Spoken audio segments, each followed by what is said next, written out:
Hello my dear friends. आज start हो रहा है फ्यूचर इंडेफिनिट टेंस। इसके पहले हमने क्या सीखा? प्रेजेंट इंडेफिनिट, पास्ट इंडेफिनिट और अब बारी किसकी आ चुकी है? Future indefinite. उम्मीद है प्रेजेंट इंडेफिनिट और पास्ट इंडेफिनिट आप सीखकर फिर इस वीडियो पे आ रहे हैं। एक चीज मैं आपको बता दूं, प्रेजेंट इंडेफिनिट और पास्ट इंडेफिनिट टेंस जितना मजबूत आपका रहेगा, टेंस उतना ही मजबूत रहेगा, और जितना मजबूत टेंस रहेगा उतना मजबूत इंग्लिश। सीधी सी बात है।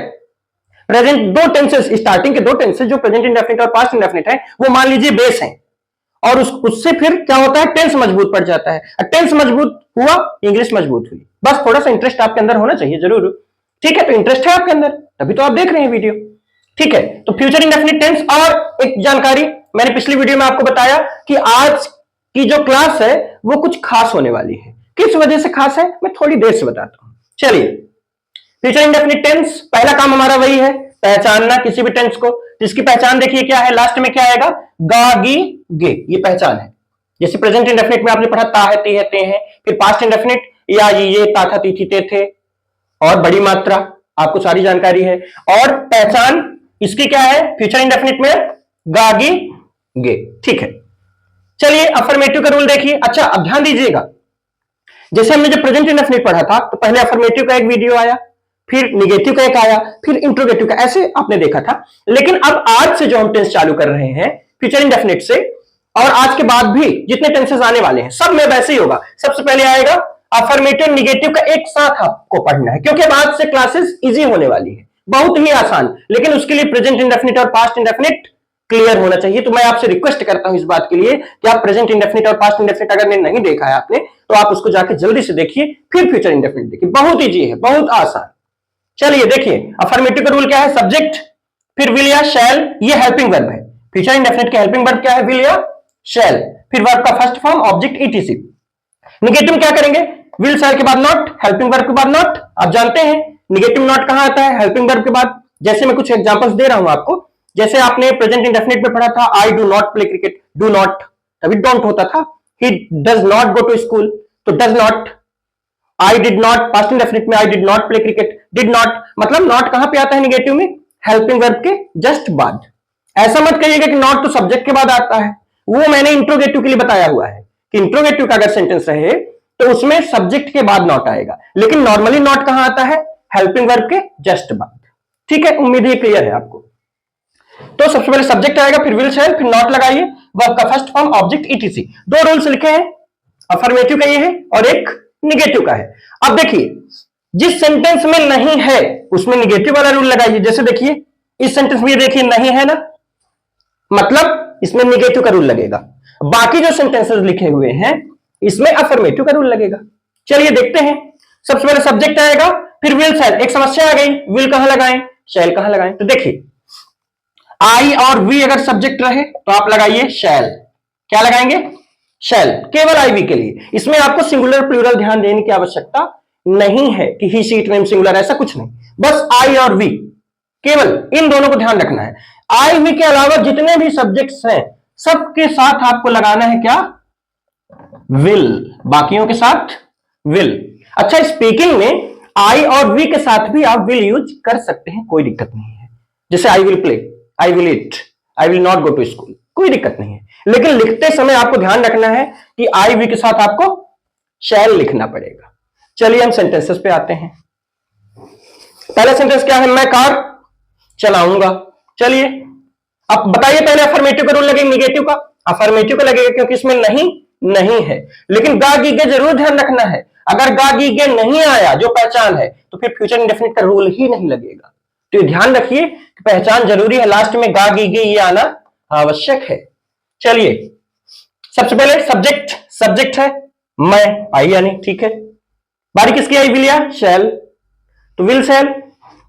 क्या लगाया जाए आई के साथ? ये देखिए आई के साथ शैल लगाइए, शैल। क्या बना? आई शैल। बारी किसकी आई? वर्ब का फर्स्ट फॉर्म। वर्ब क्या है? चलाना। चलाना होता है ड्राइव, यानी DRIVE, ड्राइव यानी चलाना। आई शैल ड्राइव। बारी किसकी है? ऑब्जेक्ट। क्या चलाना? कार। अब इसको देखिए, आप डायरेक्ट ऐसे नहीं लिख सकते कार, या कि आपको आकार करना है या कि दकार करना है, दोनों सही है, कोई दिक्कत वाली बात नहीं है।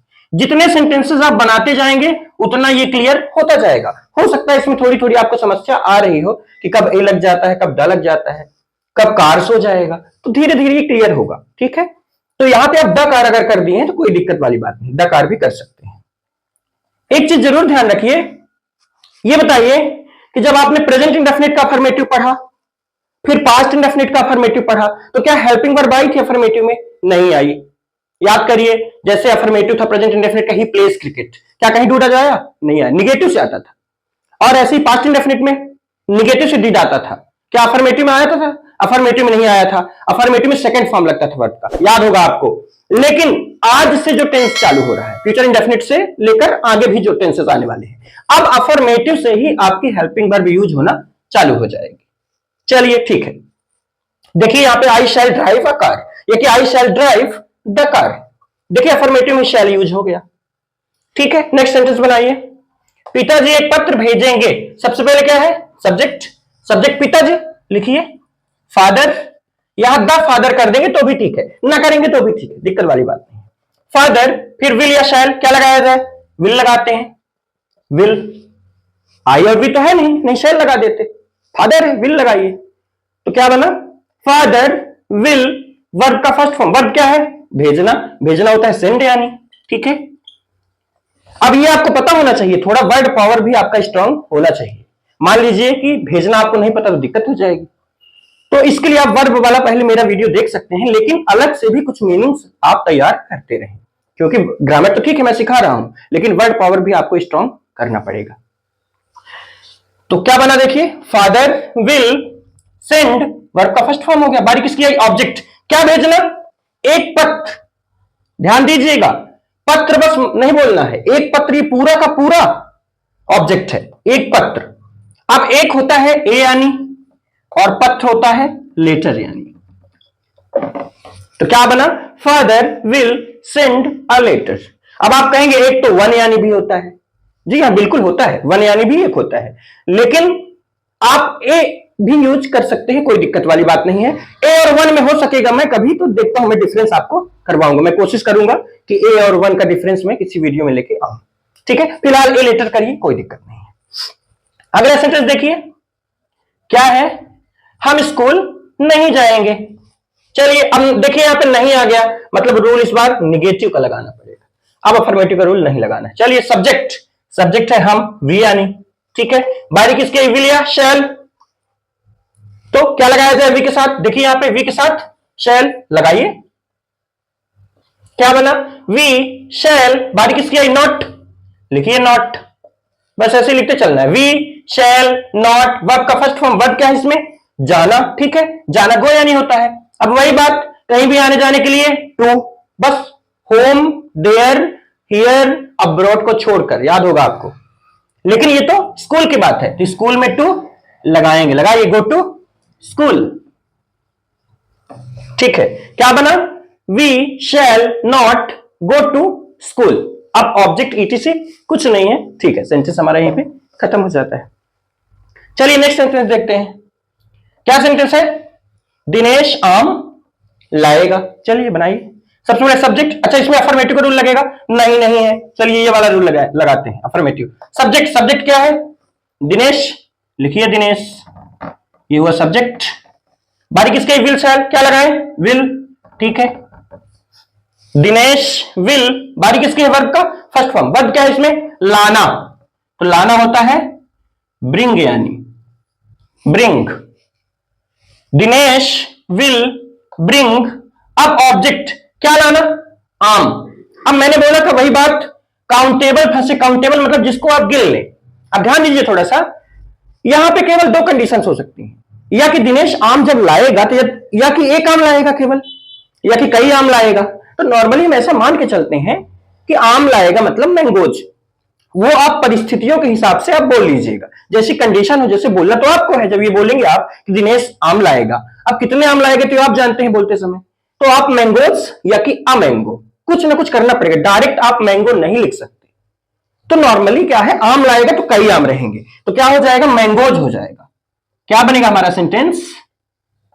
Dinesh will bring mangoes. उम्मीद है ये आपको समझ आ रहा होगा। जो समझ ना आया करे वो आप कमेंट बॉक्स में कमेंट जरूर कर दिया करिए, ठीक है। और हो सके तो मेरा उत्साह बढ़ाते रहिए, मैं और अच्छा पढ़ाने लगूंगा आपको। पिताजी हमारे बारे में चिंता करेंगे, हमारा ये 5वां सेंटेंस है। चलिए सबसे पहले क्या आएगा, सब्जेक्ट। सब्जेक्ट है फादर, लिखिए फादर। द फादर भी कर सकते हैं, ठीक है, ये ना करिए तो भी दिक्कत नहीं है। सब्जेक्ट हो गया फादर, बारी किसके, विल या शैल, क्या लगाया जाए, विल लगाया जाए, विल। फादर विल, बारी किसके, वर्ब का फर्स्ट फॉर्म। वर्ब क्या है, चिंता करना। थोड़ा ध्यान दीजिए, ये मत कहिएगा कि करना वर्ब है, क्या करना चिंता ऑब्जेक्ट है, ऐसा नहीं है। चिंता करना पूरा का पूरा वर्ब है। ये एक समस्या हो सकती है कि हमें पता कैसे चलेगा कि हम करना बस वर्ब माने तो चिंता करना बस। जितने सेंटेंसेस आप बनाएंगे धीरे धीरे पता चलता चलेगा कि कितने वर्ड्स को हमें इकट्ठा करके वर्ब मान लेना है। फिलहाल इसमें देखिए, चिंता करना पूरा का पूरा मानना पड़ेगा, ऐसा नहीं कर सकते करना वर्ब डू माने करना, ऐसा नहीं। चिंता करना पूरा। अब चिंता करना कहा नहीं होता है, वरी यानी चिंता करना। क्लियर है, देखिए क्या बना, फादर विल वरी। अब ऑब्जेक्ट किसकी चिंता करना, हमारे बारे में। थोड़ा ध्यान दीजिएगा, हमारे बारे में। तो सबसे पहले इसमें हम किसका बनाएं, तो सबसे पहले बनाएंगे बारे में, इसका प्रीपोजिशन का सबसे पहले बनता है।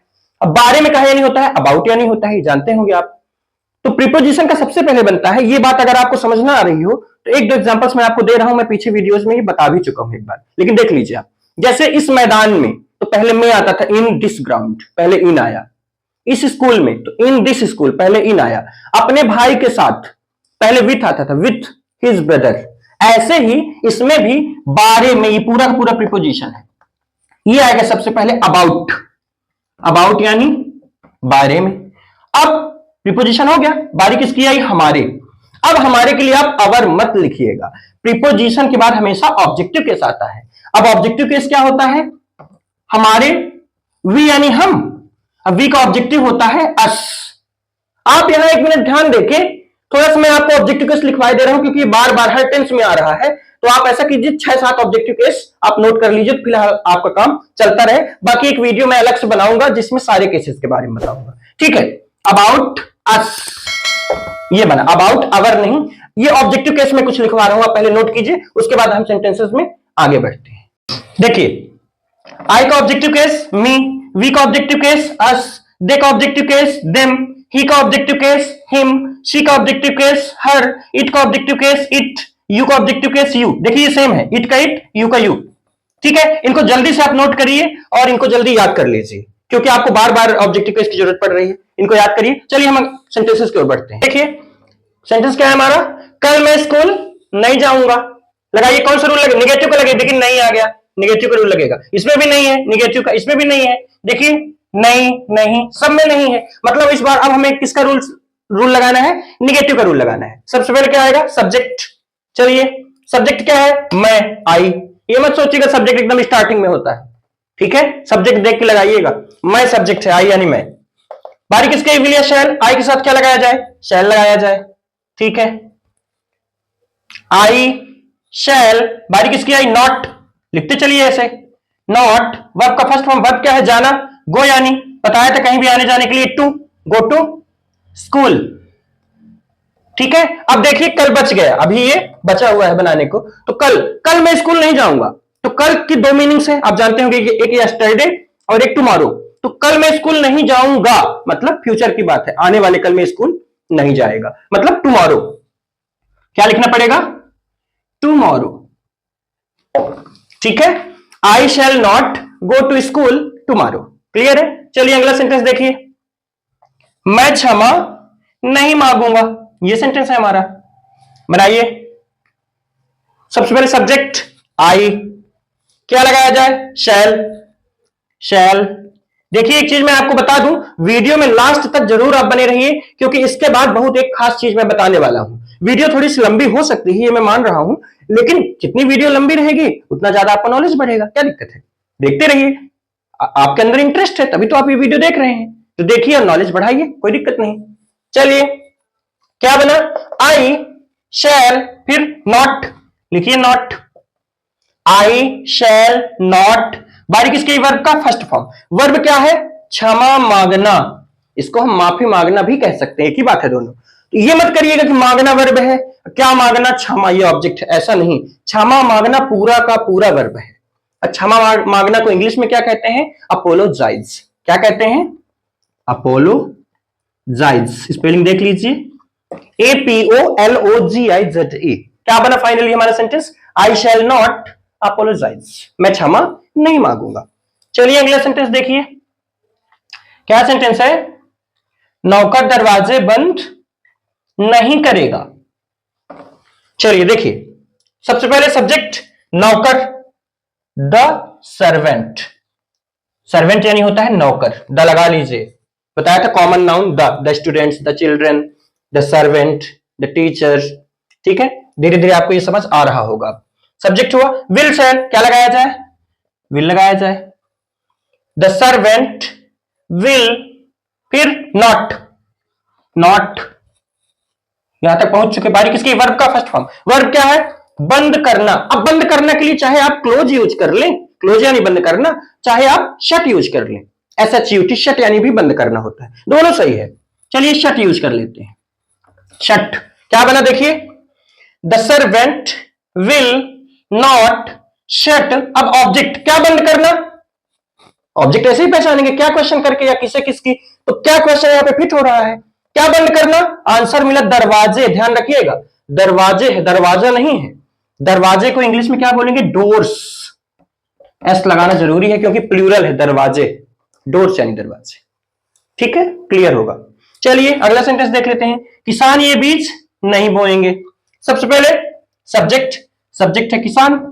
अच्छा, किसान ये बीज नहीं बोएंगे, कई किसान है, ध्यान रखिए, सिर्फ फार्मर नहीं आएगा सब्जेक्ट में, फार्मर्स पूरा होगा क्योंकि ये प्लूरल है। तो द लगाइए पहले, तो द फार्मर्स, किसान ये बीज नहीं बोएंगे। सेंटेंस हमें पता लग रहा है कि किसान कई हैं, इस वजह से क्या आया? फार्मर्स। क्या बना? द फार्मर्स, ये हमारा क्या हुआ? सब्जेक्ट। द फार्मर्स सब्जेक्ट हुआ। बारी किसके? विल शैल लगाइए, विल लगाएंगे। विल नॉट निगेटिव है, द फार्मर्स विल नॉट, बारी किसके? वर्ब का फर्स्ट फॉर्म। वर्ब क्या है? बोना। अब बोना की मीनिंग हो सकता है आप ना जानते हो, तो बोना होता है सो यानी SOW। ऐसा कीजिए आप, देखिए अभी तो टेंस चल रहा है, ठीक है, आगे चल के वॉइस मॉडल टॉपिक्स बहुत सारे आने वाले हैं, तो आप एक बल्कि अलग से कुछ पेजेस बना लीजिए जिसमें जो मीनिंग्स जैसे मिल रही है, बोना मिल गया यहाँ पे, सो यानी बोना, ठीक है, क्षमा मांगना मिल गया, अपोलोजाइज, तो ऐसे मीनिंग्स कहीं पे आप नोट करते चलिए, वो भी आपके लिए बेटर होगा। ठीक है, देखिए यहां पे क्या बना? The farmers will not sow, sow यानी बोना। अब ऑब्जेक्ट क्या बोना? आंसर मिला ये बीज, पूरा का पूरा आएगा, बीज बस नहीं, ये बीज। अब ये को इंग्लिश में कहेंगे दीज, कभी भी आए याद रखिए, यह, दिस, वह, दैट, ये, दीज और वो दोज। ठीक है, तो यहां पे है ये, मतलब दीज, THESE स्पेलिंग है, THESE, दीज, बीज, बीज, बीज का नहीं होता है सीड, यानी सीड्स बन गया, कई बीज होंगे ना, सीड्स प्लूरल कर लीजिए। क्या बना? The farmers will not so these seeds. Clear है क्या? चलिए लास्ट सेंटेंस देख लेते हैं अभी का, अभी एक स्पेशल चीज आएगी, उसमें कुछ सेंटेंसेस रहेंगे। बच्चे जूते नहीं छिपाएंगे। सबसे पहले सब्जेक्ट बच्चे यानी द चिल्ड्रन, ये हमारा क्या हुआ? सब्जेक्ट हुआ, द चिल्ड्रन। फिर विल लगाएंगे, ठीक है, लगाइए, विल नॉट लिखिए, not, the children will not. फिर वर्ब का फर्स्ट फॉर्म, वर्ब क्या है? छिपाना। अब छिपाना का नहीं होता है हाइड, HIDE, हाइड यानी छिपाना हो गया। अब क्या छिपाना? जूते, तो जूते के लिए आप शूज, ठीक है, जानते होंगे आप, ऐसा नहीं है कि जूते के लिए आप सूजज कर देंगे, बहुत सारे जूते हैं इस वजह से जूते लिखा हुआ है, ऐसा नहीं करना है आपको। शूज यानी जूता, जूते दोनों होता है, प्लूरल नहीं होता, शूज का प्लूरल नहीं होता है, सीधे लिखिए आप शूज, बन गया। क्या बना सेंटेंस हमारा? The children will not hide shoes. चलिए एक चीज मैं आपको यहां पे बता दूं जल्दी से, जैसे आप डू नॉट को क्या लिखते थे शॉर्टकट में? डोंट। फिर डज नॉट को डजंट, फिर डिड नॉट को डिडेंट। ऐसे ही जहां जहां विल नॉट लिखा है, विलेंट नहीं, गलत हो जाएगा, ध्यान रखना। लिखना है वोंट, ध्यान रखो स्पेलिंग, WON''T, वोंट। किसको लिखना है? ये विल नॉट को। जहां जहां विल नॉट है वहां वहां आप वोंट लिख सकते हैं। तो विल नॉट को कोई आपसे शॉर्ट फॉर्म पूछे तो वोंट। कभी भी आप बुक पढ़ रहे हैं, कोई स्टोरी पढ़ रहे हैं, कहीं भी आप पढ़ रहे हैं, अगर वोंट लिखा है ये स्पेलिंग, तो समझ जाइए कि विल नॉट लिखा है। और शैल नॉट जहां जहां लिखा है वहां आप लिख सकते हैं शांट, मतलब शैल नॉट का शॉर्ट फॉर्म क्या होता है? शांट होता है। ठीक है, चलिए अब बारी आ जाती है किसकी? जो मैं आपको पिछली वीडियो में जानकारी दिया था कि फ्यूचर इंडेफिनिट का जो फर्स्ट पार्ट है वो कुछ खास होने वाला है। अब बारी आ गई उस खास चीज की, देखते हैं वो खास चीज क्या है। ये रहे, क्या है जरा आप पहले गेस कीजिए, थोड़ा सा वीडियो रोकिए, उसके बाद आप गेस कीजिए इसमें खास चीज क्या है। ठीक है, अब मैं बता रहा हूं खास चीज क्या है। देखिए, मैं तुम्हें पत्र लिखूंगा, ऑब्जेक्ट कैसे पहचानते हैं याद है आपको? क्या क्वेश्चन करने से, किसे क्वेश्चन करने से और किसकी। ठीक है, क्या किसे किसकी। चलिए, क्या लिखना? पत्र। किसे लिखना? तुम्हें। कुछ समझ आया खास चीज? दो ऑब्जेक्ट्स आ गए। अब भाई अगर डबल ऑब्जेक्ट्स रहे तो हम सेंटेंस को कैसे बनाएंगे, यही तो सीखना है, यही तो खास है। जैसे देखिए, क्या पढ़ाना? अंग्रेजी। किसे पढ़ाना? श्याम को। दो ऑब्जेक्ट्स। यहां पे देखिए, क्या देना? सजा। किसे देना? मोहन को। फिर क्या देना? गिफ्ट। किसे देना? मुझे। सब में आपको डबल ऑब्जेक्ट्स दिख रहे होंगे। इसका मैं तरीका आपको अब बता रहा हूं। अच्छा, एक चीज और, ये मत सोचिएगा कि डबल ऑब्जेक्ट सिर्फ फ्यूचर इंडेफिनिट में आता है, ऐसा कुछ नहीं है। किसी भी टेंस में हो सकता है। जैसे मान लीजिए ऐसे हो जाए, मैं तुम्हें पत्र लिखता हूं, ये प्रेजेंट इंडेफिनिट हो जाएगा। कॉन्सेप्ट आपको केवल एक बार समझना है और फिर ये काम आपका लाइफ टाइम आने वाला है। लेकिन कॉन्सेप्ट केवल एक बार समझना है। मैं आपको फ्यूचर इंडेफिनिट में समझा दे रहा हूं, ये काम मैं प्रेजेंट इंडेफिनिट में भी कर सकता था, लेकिन ठीक है, फ्यूचर इंडेफिनिट में समझिए, कोई दिक्कत नहीं है। चलिए, पहली चीज अब ध्यान दीजिएगा, चालू कर रहा हूं मैं, कैसे बनाना होता है। पहली चीज तो यह समझिए कि दो ऑब्जेक्ट्स, इनका नाम क्या है। देखिए, क्या लिखना? पत्र। जो क्या क्वेश्चन करने से आएगा, इधर ध्यान दीजिए, जो क्या क्वेश्चन करने से आएगा उसको कहते हैं डायरेक्ट ऑब्जेक्ट। क्या कहते हैं? Direct object. ठीक है, क्या के अलावा जो किसे या कि फिर किसकी, इन दोनों में से कोई सा भी प्रश्न हो, ये प्रश्न करने से जो आंसर आएगा उसको कहते हैं इनडायरेक्ट ऑब्जेक्ट। ध्यान रखिएगा ये बात, एक बार और बोल दे रहा हूं। क्या क्वेश्चन करने से जो आएगा डायरेक्ट ऑब्जेक्ट, किसे किसके क्वेश्चन करने से जो आएगा वो इनडायरेक्ट ऑब्जेक्ट। ठीक है, चलिए पहले पहचान करिए डायरेक्ट इनडायरेक्ट। क्या लिखना? पत्र, ये है डायरेक्ट ऑब्जेक्ट। ठीक है, किसे लिखना? किसे क्वेश्चन करने से जो आएगा, किसे लिखना? तुम्हें, वो क्या कहलाएगा? Indirect object. डी का मतलब डायरेक्ट ऑब्जेक्ट, आई का मतलब इनडायरेक्ट ऑब्जेक्ट। ठीक है, क्या पढ़ाना? अंग्रेजी, ये क्या हुआ? Direct object. किसे पढ़ाना? श्याम को, ये क्या हुआ? Indirect object. ठीक है, फिर देखिए, क्या देना? सजा, ये हुआ डायरेक्ट ऑब्जेक्ट। किसे देना? मोहन को, तो ये हुआ इनडायरेक्ट ऑब्जेक्ट। इसमें देखिए, क्या देना? गिफ्ट, क्या क्वेश्चन करने से डायरेक्ट आएगा, माने गिफ्ट हो गया डायरेक्ट ऑब्जेक्ट। किसे देना? मुझे, ये हुआ इनडायरेक्ट ऑब्जेक्ट। क्या क्वेश्चन करने से डायरेक्ट, किसे किसकी क्वेश्चन करने से इनडायरेक्ट। अच्छा, जब डबल ऑब्जेक्ट्स रहेंगे ना तो एक डायरेक्ट ऑब्जेक्ट ये क्या वाला जरूर रहेगा, ध्यान रखिएगा। अब किसे किसकी में से कोई सा भी आ सकता है, चाहे किसकी आ जाए चाहे किसे आ जाए, लेकिन क्या वाला फिक्स है, माने डायरेक्ट ऑब्जेक्ट एक फिक्स है, डायरेक्ट एक क्या रहेगा ही, क्या क्वेश्चन करने वाला। ठीक है, चलिए देखिए बनाते हैं। अब ध्यान रखिए सिस्टम क्या होता है, पहले तो बनाते हैं। ठीक है, बताता हूं अभी। सब्जेक्ट, सब्जेक्ट है आई, सब्जेक्ट हुआ। बाहरी किसकी? विल या शैल। आई के साथ क्या लगाया जाए? शैल। ठीक है, लगाइए आई शैल। बारी किसकी आई? वर्ब का फर्स्ट फॉर्म। वर्ब क्या है? लिखना। लिखना होता है राइट, यानी क्या बना? आई शैल राइट। अब बारी आ गई ऑब्जेक्ट की। अब आपको यहां समस्या आ जाएगी, आप कहेंगे दो दो ऑब्जेक्ट्स हैं, किसे लिखा जाए पहले भाई? तो देखिए फार्मूला क्या कहता है, चाहे तो आप डायरेक्ट ऑब्जेक्ट को पहले लिख दीजिए, चाहे इनडायरेक्ट ऑब्जेक्ट को पहले लिख दीजिए, कोई दिक्कत वाली बात नहीं है। लेकिन लगा है, लेकिन क्या है, अगर आप डायरेक्ट ऑब्जेक्ट को पहले किए, ध्यान रखिएगा, अगर आपने डायरेक्ट ऑब्जेक्ट को पहले किया तो इनडायरेक्ट में फिर टू या कि फॉर लगाना पड़ेगा। क्या? टू या कि फॉर। चलिए एक दो सेंटेंस बनाते हैं तो क्लियर होगा। थोड़ा सा हो सकता है टफ लगे पर लाइफ टाइम काम आएगा। आई शैल राइट, चलिए डायरेक्ट ऑब्जेक्ट हम पहले लिख देते हैं। क्या लिखना? पत्र। यह है direct object, a letter. Direct. अब बारी किसकी आ जाती है? इनडायरेक्ट ऑब्जेक्ट की। अब मैंने कहा अगर आपने डायरेक्ट ऑब्जेक्ट पहले लिखा तो इनडायरेक्ट में टू या कि फॉर, टू में ये इनडायरेक्ट ऑब्जेक्ट है, डायरेक्ट को पहले लिख दिए। अब इनडायरेक्ट में लगाइए टू, यू। अच्छा आप कहेंगे टू या फॉर, फॉर कब लगाया जाए? फॉर लगाएंगे जब हिंदी में रहेगा के लिए। ठीक है, एक सेंटेंस में दूंगा अभी, उसमें के लिए आएगा। इन 4 सेंटेंसेस के बाद एक सेंटेंस में उसका भी बता दूंगा फॉर कब लगाएंगे। ठीक है, तो देखिए एक बार और देखिए, आई शैल राइट, यहां तो क्लियर होगा आपको, आई शैल राइट यहां तक तो क्लियर है। ये ऑब्जेक्ट, दो ऑब्जेक्ट्स है ना, थोड़ा देखना पड़ेगा। अब देखिए डायरेक्ट ऑब्जेक्ट अगर हम पहले किए तो इनडायरेक्ट में क्या लग गया? टू। अगर हम इनडायरेक्ट को पहले कर देते, जैसे अगर इसको हम कर दें आई शैल राइट, अब इनडायरेक्ट को पहले कर दीजिए, यू को पहले कर दीजिए, ठीक है, और लेटर को बाद में कर दीजिए, आ लेटर, कोई दिक्कत नहीं। टू फॉर की झंझट खत्म। कब? जब इनडायरेक्ट ऑब्जेक्ट को आप पहले लिखेंगे तब। ये सेंटेंसेस के बाद एक सेंटेंस में बोलूंगा डबल ऑब्जेक्ट्स का, जो कि आपको कमेंट बॉक्स में कमेंट करके बताना पड़ेगा।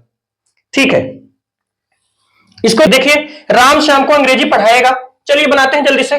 सब्जेक्ट राम, फिर विल, यहां दिक्कत नहीं होगी आपको, राम विल, फिर वर्ब का फर्स्ट फॉर्म। वर्ब क्या? पढ़ाना, पढ़ना नहीं है, पढ़ाना। पढ़ाना होता है क्या? यानी टीच, यानी टीच, वर्ब का फर्स्ट फॉर्म भी हो गया। बारी किसकी? ऑब्जेक्ट की। अब वही बात, अगर आप डायरेक्ट ऑब्जेक्ट मतलब इंग्लिश, डायरेक्ट ऑब्जेक्ट क्या है? अंग्रेजी। क्या पढ़ाना? अंग्रेजी, ये डायरेक्ट ऑब्जेक्ट है। अगर आप डायरेक्ट ऑब्जेक्ट को पहले किए तो फिर इनडायरेक्ट में आपको टू या कि फॉर लगाना पड़ेगा। इनडायरेक्ट अगर पहले कर लेते हैं तो फिर डायरेक्ट में टू या फॉर लगाने की जरूरत नहीं पड़ेगी। चलिए देखिए क्या बना, राम विल टीच। अब डायरेक्ट ऑब्जेक्ट को हम पहले कर देते हैं, क्या पढ़ाना? इंग्लिश, ये है हमारा डायरेक्ट ऑब्जेक्ट। अब बारी किसकी आ जाती है? इनडायरेक्ट ऑब्जेक्ट की। लगाइए अब टू। अब डायरेक्ट ऑब्जेक्ट अगर आपने पहले लिखा तो इनडायरेक्ट में टू लगाना पड़ेगा। अगर आप इसको ऐसा कर देते, मतलब इनडायरेक्ट को पहले कर देते, जैसे इसमें किए थे, यू को पहले कर दिए, लेटर को बाद में कर दिए, तो फिर टू फॉर नहीं लगा। ऐसे ही इसमें देखिए, राम विल टीच, श्याम को पहले कर दीजिए, Ram will teach Shyam, indirect object पहले हो गया, डायरेक्ट बाद में कर दीजिए, इंग्लिश, डायरेक्ट ऑब्जेक्ट बाद में हुआ, कोई दिक्कत नहीं, टू फॉर लगाने की झंझट खत्म है। जब इनडायरेक्ट ऑब्जेक्ट आप पहले करें तब। चलिए इसको देखिए, शिक्षक मोहन को सजा नहीं देंगे। सबसे पहले तो द टीचर, अब ये हो सकता है एक शिक्षक हो या कि कई भी हो सकते हैं, देंगे प्लूरल भी हो सकता है, या कि हम एक शिक्षक को ही बोल रहे हैं कि शिक्षक मोहन को सजा नहीं देंगे, तो सिंगुलर भी हो सकता है, कोई दिक्कत नहीं। क्या बना? The teacher will not, the teacher will not, बारी किसकी आई? वर्ब का फर्स्ट फॉर्म। वर्ब क्या है? देना, देना होगा गिव। अब फिर वही बात, ऑब्जेक्ट की बारी आ चुकी है। डायरेक्ट ऑब्जेक्ट है सजा, इंग्लिश में पनिशमेंट, और इनडायरेक्ट ऑब्जेक्ट है मोहन। चलिए इस बार हम इनडायरेक्ट ऑब्जेक्ट को पहले कर लेते हैं, मोहन, इनडायरेक्ट ऑब्जेक्ट को पहले कर लिए। अब डायरेक्ट ऑब्जेक्ट को हम बाद में कर देते हैं, पनिशमेंट। अब टू फॉर की झंझट नहीं है, क्योंकि हम इनने इनडायरेक्ट ऑब्जेक्ट को पहले किया हुआ है, इसलिए। अगर इसी को हम कर देते, the teacher will not give punishment, direct object word पहले कर लेते, फिर मोहन में टू लग जाता, मतलब क्या बन जाता? The teacher will not give punishment to Mohan. उम्मीद है अब क्लियर होगा आपको ये, ठीक है। एक बार वीडियो रोक के आप ये वाला सेंटेंस दोनों तरीकों से बनाइए, दोनों तरीकों से, मतलब डायरेक्ट ऑब्जेक्ट एक बार पहले कीजिए और एक बार इनडायरेक्ट ऑब्जेक्ट को पहले कीजिए, मैं बता रहा हूं आपको, ठीक है। थोड़ा सा वीडियो रोक के पहले बना लीजिए। चलिए, उम्मीद है अब मिलान कर लीजिए कि आपने सही बनाया कि कहां गलती हुई है। बनाते हैं। क्या सेंटेंस है? वह मुझे गिफ्ट देगा, सब्जेक्ट ही, फिर विल, लगाइए विल, ही विल, वर्ब का फर्स्ट फॉर्म, वर्ब क्या है, देना, गिव, ही विल गिव। अब ऑब्जेक्ट क्या देना, गिफ्ट। अब अ गिफ्ट जरूर करिए, गिफ्ट बस नहीं, क्योंकि गिफ्ट को गिन लेंगे। A gift, he will give a gift, ये डायरेक्ट ऑब्जेक्ट हमारा हो गया। क्या देना, गिफ्ट, डायरेक्ट हमने कर दिया। इनडायरेक्ट में क्या लगाना पड़ेगा, टू, टू मी, मुझे। ठीक है, अच्छा इसी को अगर हम इनडायरेक्ट ऑब्जेक्ट पहले कर देते, मतलब he will give me a gift, ऐसे हो जाता। जैसे आपने सुना होगा, गिव मी माई टीसी, गिव मी अ पेन। इन सारे सेंटेंसेस में इनडायरेक्ट ऑब्जेक्ट को पहले किया हुआ है, तो डायरेक्ट में इसीलिए फिर टू फॉर नहीं लगाना पड़ा। ठीक है, एक सेंटेंस मैं आपको फॉर वाला बता रहा हूं, जल्दी से देख लीजिए। चलिए देखिए, मैं मां के लिए एक साड़ी खरीदूंगा। बस अब ज्यादा टाइम आपको नहीं लगने वाला, 1 या 2 मिनट में ये वीडियो समाप्त हो जाएगा। चलिए देखिए, सब्जेक्ट आई, आई के साथ क्या लगाएंगे, शैल। ठीक है, लगाइए शैल। आई शैल, वर्ब का फर्स्ट फॉर्म, वर्ब क्या है, खरीदना, बाय। अब ऑब्जेक्ट देखिए यहां पे, क्या खरीदना, साड़ी, ये है हमारा डायरेक्ट ऑब्जेक्ट। किसे खरीदना, मां के लिए, ये है हमारा इनडायरेक्ट ऑब्जेक्ट। अब वही बात, अगर आपने डायरेक्ट किया पहले, तो इनडायरेक्ट में टू या कि फॉर लगाना पड़ेगा। चलिए कर देते हैं, आ सारी, इंग्लिश में इसको सारी कहेंगे, सारी। तो आई शैल बाई अ सारी, डायरेक्ट ऑब्जेक्ट हमने पहले किया। अब इनडायरेक्ट जब लिखेंगे तो टू या कि फॉर। अब ध्यान दीजिए, अभी तक जो सेंटेंसेस आपने सीखा उसमें टू लगा था, लेकिन जैसे हिंदी में अगर आएगा के लिए, तो आपको फिर टू ना लगा के फॉर लगाना पड़ेगा। फॉर मदर, बन गया। क्या बना, आई शैल बाई अ सारी फॉर मदर। चलिए इसको दूसरे तरीके से देख लेते हैं। आई शैल बाई, इतना तो होगा ही, आई शैल बाई। अब ऑब्जेक्ट, अब अगर हम पिछली बार क्या किए थे, देखिए डायरेक्ट ऑब्जेक्ट को पहले किया था, इनडायरेक्ट को बाद में। इस बार हम इनडायरेक्ट को पहले कर रहे हैं, मतलब मदर को पहले कर रहे हैं। इनडायरेक्ट ऑब्जेक्ट है हमारा मदर, क्या, किसे खरीदना, मां को। तो ये इनडायरेक्ट ऑब्जेक्ट हमारा पहले हो गया, डायरेक्ट बाद में कर दीजिए। साड़ी डायरेक्ट है, इसको बाद में करिए, आ शादी, टू फॉर नहीं लगेगा, क्योंकि इनडायरेक्ट ऑब्जेक्ट हमने पहले कर दिया। उम्मीद है आपको ये डबल ऑब्जेक्ट्स का कॉन्सेप्ट क्लियर होगा, समझ आया होगा। अगर कुछ कम समझ आया तो आप वीडियो दोबारा से देख लीजिए, जहां से डबल ऑब्जेक्ट चालू हुआ है। ठीक है, इसके बाद मैं आपको एक सेंटेंस बोल रहा हूं, और वो सेंटेंस आप कमेंट करके हमें दोनों तरीकों से, एक बार डायरेक्ट ऑब्जेक्ट पहले कीजिए और फिर दूसरी बार इनडायरेक्ट ऑब्जेक्ट पहले कीजिए। उन दोनों तरीकों से आप बताइए, जल्दी से कमेंट करिए। मैं तुम्हें पानी नहीं दूंगा, इस सेंटेंस को आप कमेंट करके बताइए, दोनों तरीकों से बताना है, ध्यान रखिए ये बात। ठीक है, उम्मीद है ये वीडियो पसंद आई होगी आपको, और इसमें नॉलेज कुछ ज्यादा ही था। ठीक है, वीडियो भी लंबी चली गई है। चलिए फिर मिलते हैं फिर नेक्स्ट वीडियो में। अगर आपको पसंद आई हो, सब्सक्राइब कीजिए, शेयर कीजिए, लाइक कीजिए, बाकी स्टूडेंट्स के पास भी ये पहुंचाइए। ठीक है, चलिए तब तक के लिए थैंक यू, बाय।